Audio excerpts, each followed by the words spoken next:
प्यारे बच्चों, अगर अपने मन में दृढ़ इच्छा शक्ति हो, संकल्प हो, आत्मविश्वास हो, तो बड़े से बड़ा काम भी हम ठान लें तो उसे कर सकते हैं, जैसा कि बुकर टी वाशिंगटन ने किया है। आज हम आपको बुकर टी वाशिंगटन अमेरिका के एक प्रसिद्ध शिक्षा शास्त्री, प्रखर वक्ता, लेखक और अनेक राष्ट्रपतियों के सलाहकार थे।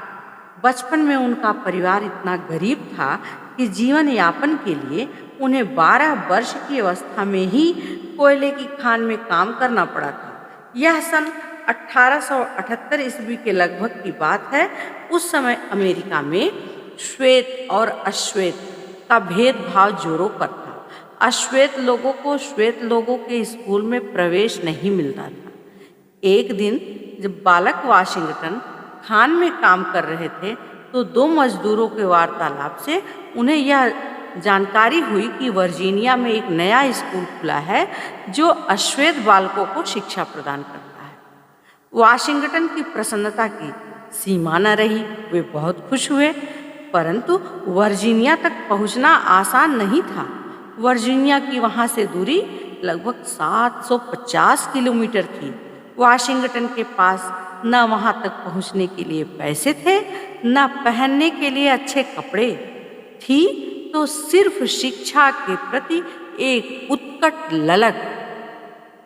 माँ ने बड़ी मुश्किल से अनुमति और रास्ते के लिए कुछ भोजन सामग्री दी। चचेरे भाई ने कुछ पैसे दिए और वह छोटा सा बालक चल पड़ा एक अनजान शहर की ओर, एक अपरिचित मार्ग पर, जहां उसके समक्ष पहाड़ जैसी बाधाएं थीं, पर मन में समुद्र जैसी उत्साह की लहरें भी थीं। पैदल और लोगों से लिफ्ट मांगकर चलता हुआ वह बहुत दिनों के बाद एक अनजान शहर रिचमंड में जा पहुंचा। उस समय न तो उसके पास भोजन शेष था और न ही पैसे। लोगों से पूछने पर पता चला कि अपनी पढ़ाई के लिए वह जहां जा रहा है वह अभी लगभग 125 किलोमीटर दूर है। वहां उसने कई लोगों से भोजन और सोने भर की जगह मांगी, परंतु बिना पैसे के कोई उसे भोजन या ठहरने की जगह देने को तैयार नहीं था। निदान थक हार कर वह उस शहर से आगे अपने गंतव्य की ओर भूखा ही चला। अंत में अशक्त होकर एक फुटपाथ पर ही सो गया। प्रातः उठने पर उसने देखा कि जहां वह सो रहा है उससे कुछ दूरी पर एक समुद्री जहाज खड़ा है। वह धीरे धीरे जहाज के निकट गया और देखा कि उसमें से कच्चा लोहा उतारा जा रहा है। वह जहाज कैप्टन के पास गया और उससे अनुरोध किया कि वे भी उसे कच्चा लोहा उतारने के काम में लगा लें, जिससे वह कुछ पैसे कमाकर भोजन कर सके। कैप्टन करुण हृदय व्यक्ति था। उसने बालक वाशिंगटन को माल उतारने का कार्य दे दिया। उसके कार्य से प्रसन्न होकर कैप्टन ने उससे कह दिया कि तुम जब तक चाहो जहाज पर कार्य कर सकते हो। वाशिंगटन यही चाहता भी था, क्योंकि आगे की यात्रा और भोजन सामग्री के लिए उसको पैसों की आवश्यकता थी।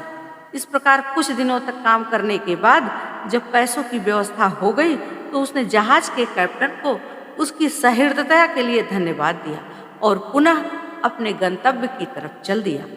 कई दिनों की यात्रा के बाद वाशिंगटन वर्जीनिया पहुंच गए। लोगों से पूछते पूछते उस विद्यालय में पहुंचे जहां अश्वेत बालकों को शिक्षा दी जाती थी।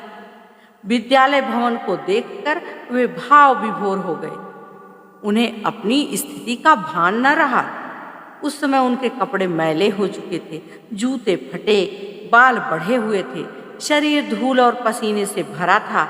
वे उसी स्थिति में विद्यालय की प्रधानाध्यापिका के सामने जा पहुंचे और उनसे विद्यालय में प्रवेश लेने का निवेदन किया, परंतु प्रधानाध्यापिका ने उनकी बातों में कोई रुचि नहीं।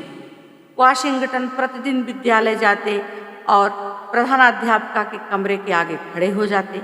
वे अन्य बच्चों को प्रवेश मिलते देखते पर निराश ना होते। पुनः अगले दिन प्रधानाध्यापिका के कक्ष के बाहर खड़े हो जाते। एक दिन प्रधानाध्यापिका ने उन्हें बुलाया और उनसे बगल वाले कमरे को साफ करने को कहा। वाशिंगटन ने उस कार्य को अपनी प्रवेश परीक्षा समझा और तुरंत स्वीकार कर लिया। उन्होंने कमरे के फर्श और अलमारियों को 4 बार साफ किया और इस प्रकार चमका दिया कि वहां धूल का एक कण भी न रहे।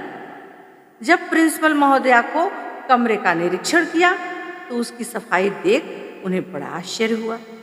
फिर उन्होंने अपना रुमाल रगड़कर देखा, उन्हें कहीं धूल का एक कण भी नहीं मिला। उन्होंने वाशिंगटन को शाबाशी और विद्यालय में प्रवेश की अनुमति दे दी।